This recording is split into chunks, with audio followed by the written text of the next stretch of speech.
Hey everyone, Once Bitten here. So this is a different kind of video than I normally post, but there are just several things going on with the hobby in general, with the Ninth Age, that will affect me and affect my channel as well as a lot of other people. And I thought it might be nice just to talk about them just a little bit. So the first thing I want to talk about, as far as I'm concerned, the U.S. Masters system has been resurrected.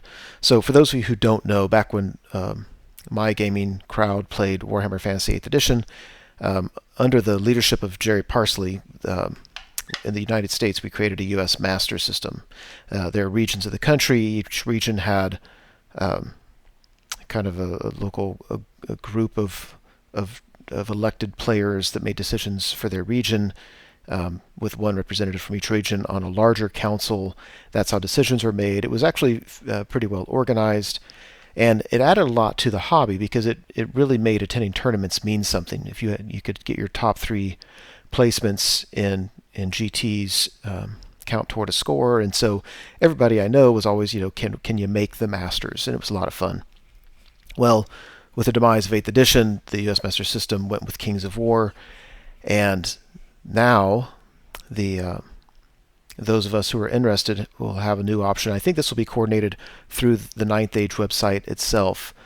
But now Joel Bust has kind of instigated this a call for regional representatives. So if you have any interest in being a part of the U.S. Masters decision making, especially if you want to represent your region, I'll post the link in the description, but go check it out, throw your name in the ring, and all that. So I'm very, very excited about that. I attend tournaments anyway, but I really like those tournaments to mean something besides just bragging rights for the next few months. All right, moving on. Number two, I don't use Universal Battles much, but I do have I don't know what it's called, basically a lifetime membership to it, because when I want to use it, and especially when I want to get a lot of practice games in, play people I don't normally play, it's just a great medium to be able to do that. Well, the owner of Universal Battles is, he recognizes that a lot of Ninth Age players use the system, and he's trying to improve it, and he's put out a call asking for people to help him, people who are have certain skill sets. So I'll put the link in the description as well. What he said, this is a quote from him. He said, "The plan is to make Universal Battle faster and available also on phones, tablet, Android, etc. While doing this," he says, I have to change a lot of UI dimensions since using a finger takes considerably more space than a mouse pointer. I'm also thinking to redo some of the art, and since I'm not an artist, I'm looking for somebody to help me with that." So he's asking for somebody with some artistic ability and who knows at least some kind of software to be able to convert their artwork for use on Universal Battles. So if you have that ability, go check it out. I love seeing Universal Battles be updated and be made better, and I love that he's interacting on a frequent basis with the Ninth Age community. Number three, I've talked about this before on my channel, but I am such a huge fan of Army Builder, and so impressed with the work that people with the Ninth Age put into keeping Army Builder files for the Ninth Age current. The two that I know work on it, and if I am leaving anybody else out, please accept my apologies. But Ed Steiner and I don't know how to pronounce it, D. Belial, they're so active on there. So not only do they, when version 1.0 came out, did they go to all the work of updating Army Builder files for the main rulebook for all the different Army books, but in so doing, inevitably you're going to make a lot of mistakes are going to creep in. If you want to look at something that to me is fascinating, go to the thread where you can go to find links for the most current files and leave feedback if you find a mistake.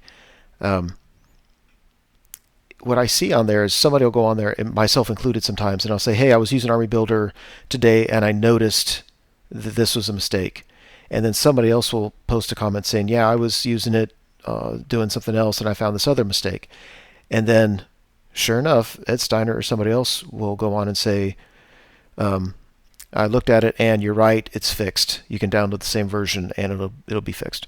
And I'm just like, holy! I mean, it's every day. It's like they go home from work every day, check Ninth Age, fix the mistakes in Armor Builder, and upload it just like that.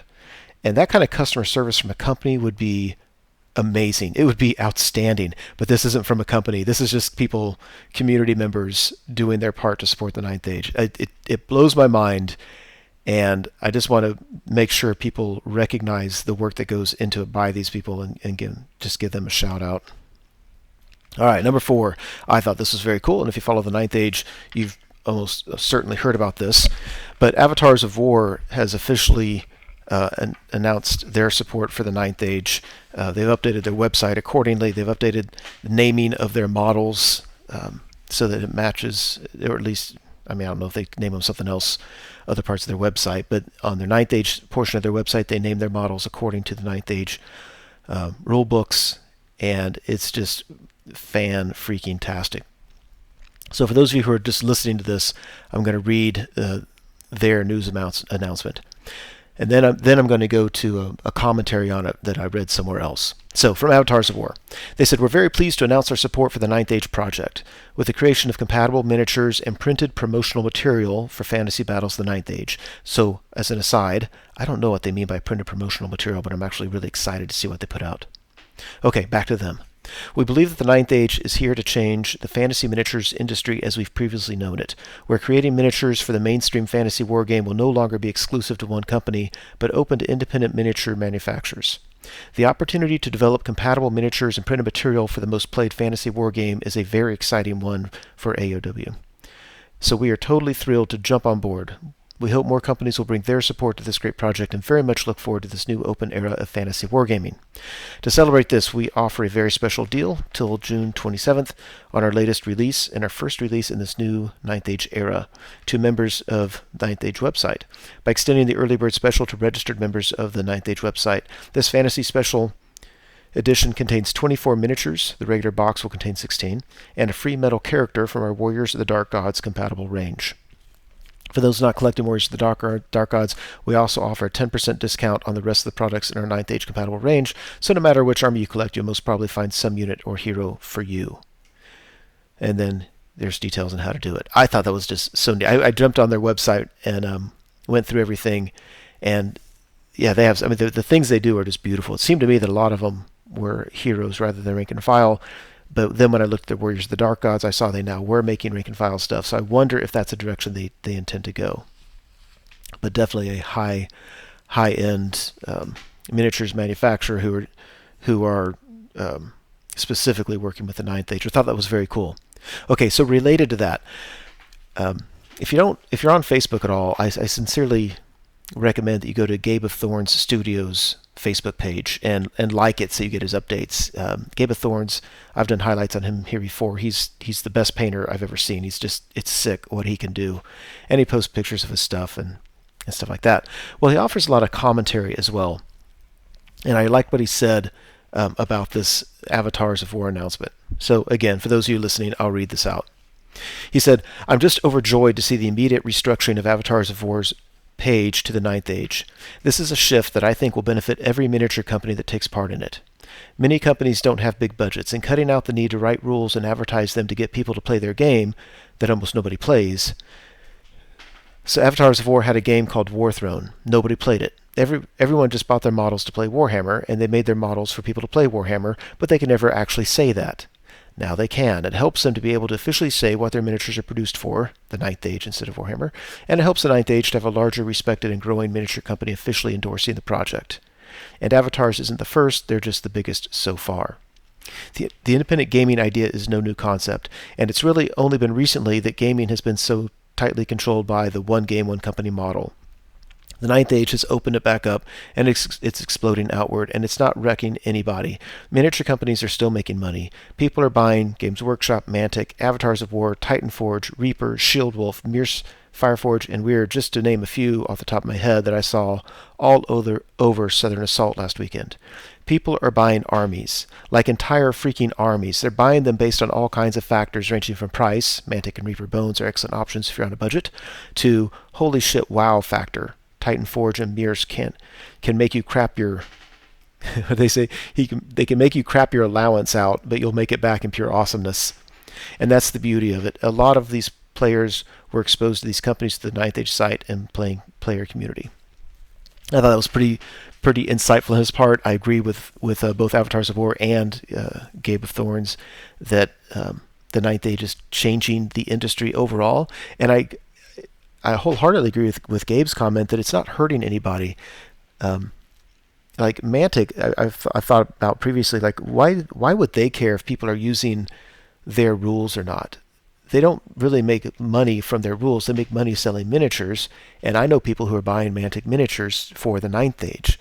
It doesn't hurt them. It's not a mutually exclusive thing. So anyway, I found that very, very exciting. Number 5, and this sounds like it's only related to me, but I just want to put it out there as an idea and to show something else that the Ninth Age is doing. So I belong to a gaming club where it's kind of funny because I don't play anybody in my gaming club because they live about 3 or 4 hours away. But we have a long history together, and there's a reason why I'm in it, but I never play them at all. There are some local people that I play, but as you may know, unless I'm going to a tournament, I play really the same, mainly one person, but 3 people, maybe 4 people over and over and over again. Well, somebody who's new to the Ninth Age, he used to play Warhammer Fantasy a long time ago, then he's been playing 40K for a long time. He contacted me a month or 2 back and just asked if I wanted to play a game of the Ninth Age. So we played, and in talking with him, I found out that between him and then he's got a kind of a circle of gaming friends, and then he knows somebody he plays from time to time who has a different circle of gaming friends, and between the two of them they had about 20 people who expressed an interest in getting into the Ninth Age. They already have some armies. They're actively building up their armies. So it occurred to me that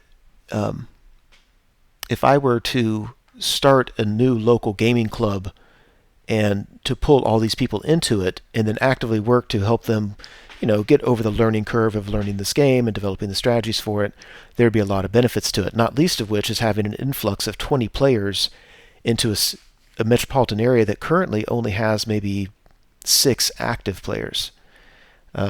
So very, very excited about that. So I threw the idea around.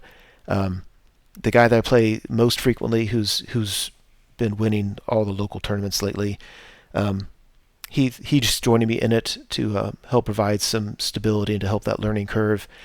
And most of the people in those 2 other gaming clubs said they liked the idea as well. So now I'm in a new gaming club called the Devastating Charge, and what I find so exciting about it is that with very few exceptions, these are all people that have been brought into the game because of the Ninth Age. They didn't even play Warhammer Fantasy 8th Edition that much.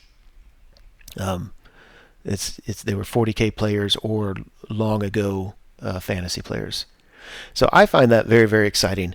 At the very, very least, on my channel, you should see a much greater variety of opponents and armies and things like that. But more importantly, at the local level, we're seeing this gaming community take off with more players in it than was ever in it playing Warhammer Fantasy 8th Edition. So I thought that was kind of cool.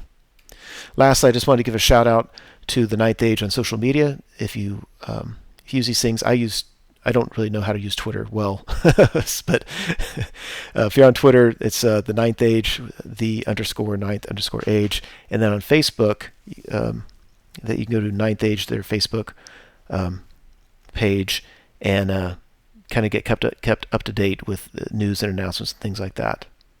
So anyway, those are the things, kind of what I find is exciting new things with the Ninth Age and the hobby. Hope you enjoyed it.